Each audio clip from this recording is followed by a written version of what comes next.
regreso acá en Este Oeste conversando acerca de esta historia de los mareros, de las pandillas, de cómo algunos de los integrantes, casi su única manera de salir vivo de ellas y contarlo y poder tener una vida diferente después de haber estado en una mara, es entregar su corazón a Jesús, incorporarse a una iglesia evangélica predominantemente. Hay también parroquias católicas que lo hacen, pero principalmente a través de esos ministerios, muchos de ellos de iglesias pentecostales, neopentecostales, bautistas, algunas de ellas, donde son operaciones de rescate de jóvenes en problemas con la ley y que se les brinda una oportunidad de redimirse, de restaurarse, de transformarse.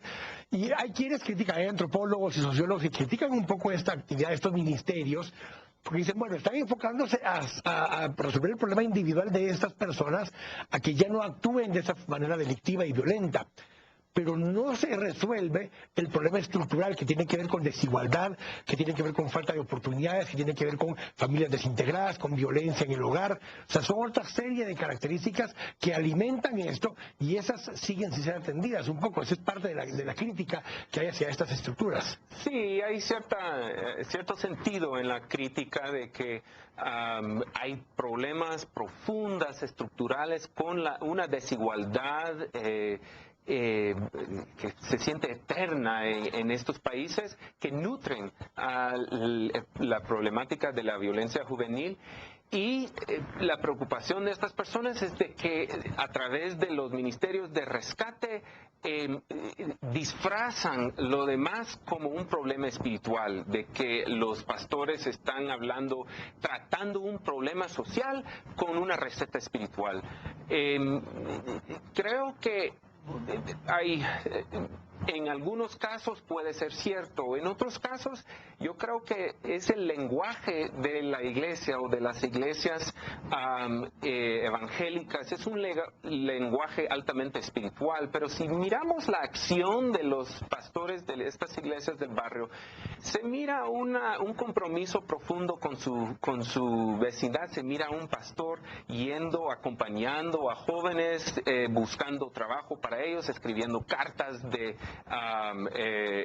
respaldando, de recomendación para ellos. Se mira un trabajo bastante social, aunque hablan en términos espirituales. Es el lenguaje de ese ambiente, y también hay que reconocer de que muchos de estos pastores no tienen formación universitaria, como un padre, un sacerdote que entiende más a fondo los problemas profundos. Y que hay una línea diferente, y Carlos, incorporamos esto, el tema de desigualdad y esos temas. O sea, la Iglesia Católica sí se ha dedicado más a tratar de atacar los temas estructurales, a hablar de temas de políticas macro, a hablar de la desigualdad que existe, de la pobreza que generan las políticas públicas del Estado, de la explotación de los sistemas empresariales contra las poblaciones con menos posibilidades. La Iglesia Católica sí se ha dedicado más a tratar de atacar esas razones estructurales, mientras que estas pequeñas iglesias de barrio, de diferentes denominaciones evangélicas, se han tratado de buscar en la misericordia y en el perdón hacia el individuo que estaba actuando. Ahí hay una diferencia y nos lleva a que entonces no estamos atacando los temas estructurales, y aunque estemos salvando individuos, la Iglesia Católica se enfoca más en decir, ok, pero hay pobreza y hay desigualdad, y esas son más la razón estructural de fondo por la cual hay violencia en el barrio, especialmente la desigualdad, a que estar salvando a cada individuo. Sí, es importante, considero yo, específicamente para este problema, los aportes de la teología de la liberación. Versus la teología de la prosperidad, que si lo ves en las iglesias evangélicas, un poco el tema de la teología de la prosperidad es que si tú actúas correctamente, si te entregas a Jesús y actúas de la forma en que debes actuar, eso te va a generar prosperidad de alguna forma. Aunque yo lo iba a contrastar con otra teología católica más de tipo conservadora, ¿verdad? Que de alguna forma mantiene el status quo, que no se fija tanto en esas diferencias o injusticias que son en el lenguaje teológico fruto del pecado, o que generan incluso todavía más pecado, para utilizar esos términos.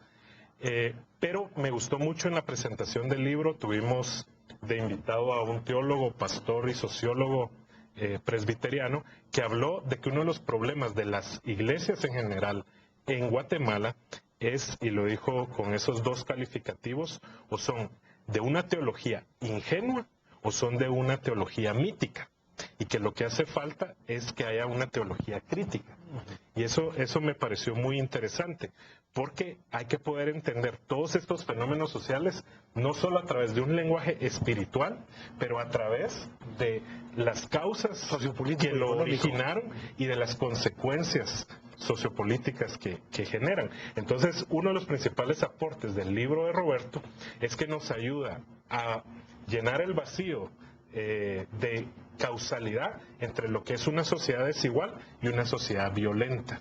¿Por qué? Porque cuando él aplica la sociología o la psicología social de la vergüenza y del respeto, nos damos cuenta cómo personas que son de alguna forma humilladas por esa desigualdad social que existe, buscan mecanismos alternativos, no solo de tener su propia identidad, su sentido de pertenencia, sus redes sociales, sino de ganarse lo que hablamos antes, el respeto de sus pares y el temor o el respeto de los que están afuera de la sociedad. Y eso lo hace... Eso nos incluye a todos los demás como sociedad. Es correcto. A ellos les llena el que nosotros les tengamos temor. Correcto. Eso los alimenta, no solo a su ego, sino que les da poder. Y cuando los medios los publican, los publicitan con sus señales, con su barrio pintado y demás, les estás haciendo el favor de que sean respetados. Ese cuate que salió ahí en la portada de ese diario, se le respeta y se le teme. No solo sus pares, sino que también los demás como sociedad. Logró su objetivo, le hicimos el del día.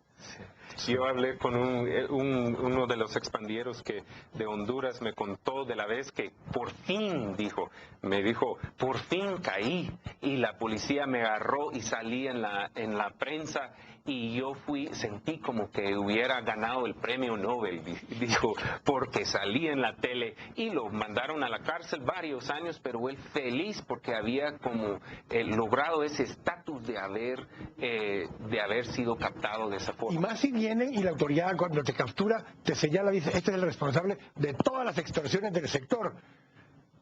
¿Era cierto? ¿No era cierto? Adquieres un estatus en esas estructuras impresionante. O sea, te da poder el que te da en ese tipo de cobertura, Carlos. O sea, ¿cuán responsables nos convertimos entonces los medios de estar, según nosotros, humillándolos, porque los sacas ahí, cuando realmente los estás llenando de gloria? Sí, y entonces llegan a los centros carcelarios con poder como héroes para poder hacer desde ahí otras actividades delictivas. Ahora, otro punto interesante es en el tema de las tasas de homicidio. En El Salvador se logró reducir prácticamente a la mitad con la tregua entre las dos principales maras.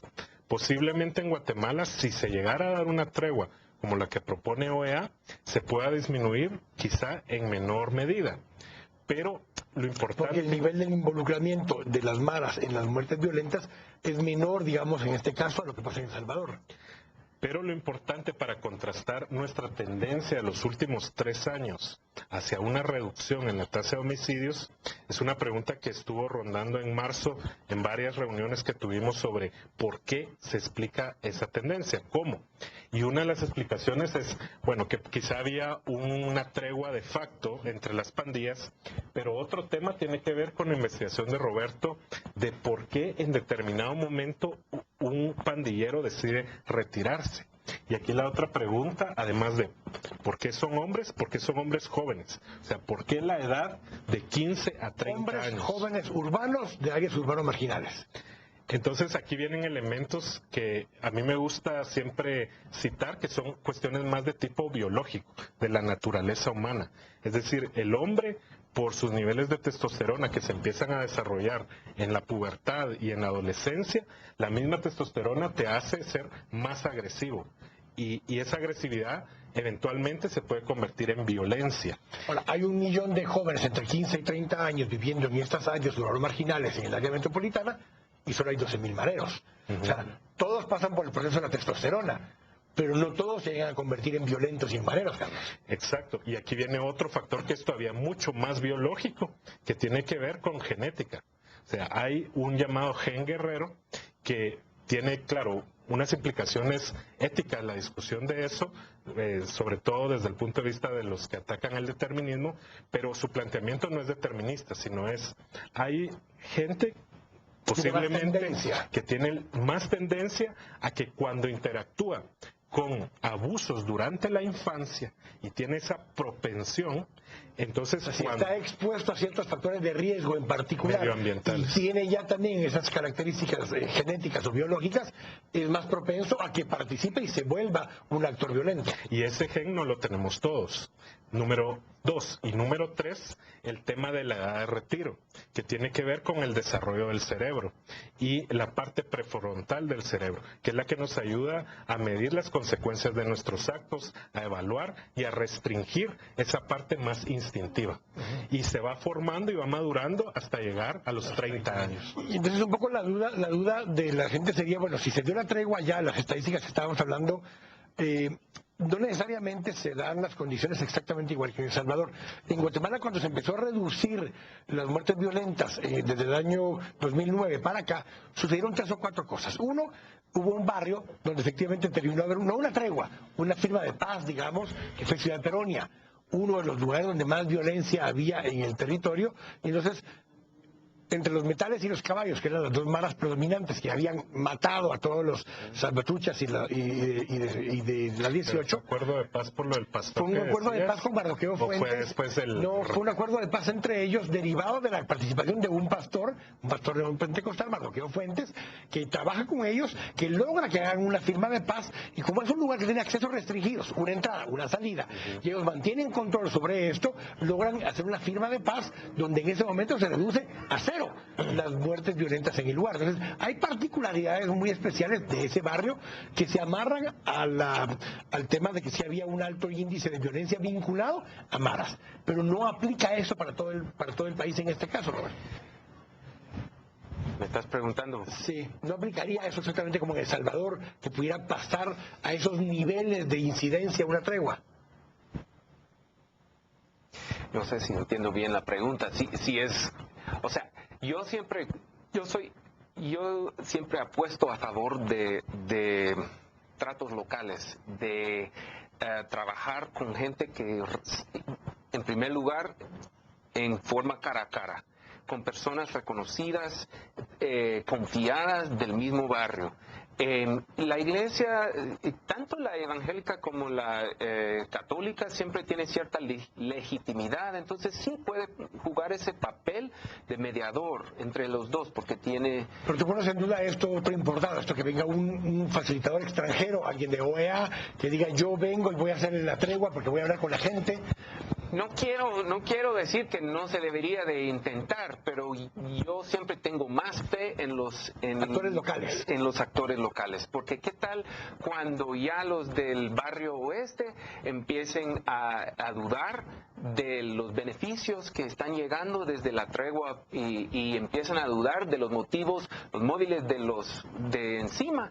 Entonces van a haber más problemas a largo plazo. Hay que trabajar en los locales donde están las personas tratándose día a día. Entonces yo creo que en el mismo caso que estás describiendo, hay más posibilidad porque hay más sostenibilidad que una tregua tipo El Salvador. Que eso requeriría también en cambio de esos temas estructurales, Carlos, lo que hablaste hace un momento. Sí, definitivamente. Y una fundación privada presentó hace algunos días lo que cuesta al sector privado en términos del PIB, 8% del PIB, defenderse de esta situación de criminalidad y delincuencia. Si el sector privado invirtiera pagando impuestos 4% adicional, lo cual generaría bienes públicos para que en esos barrios los jóvenes tuvieran otras alternativas de educación, recreación, de generar redes sociales que les apoyen para encontrar empleo o para iniciarse en la sociedad de una manera legítima, estaríamos viendo resultados que impactarían más que una tregua, porque estaríamos yendo a las causas del fenómeno. Y a largo plazo.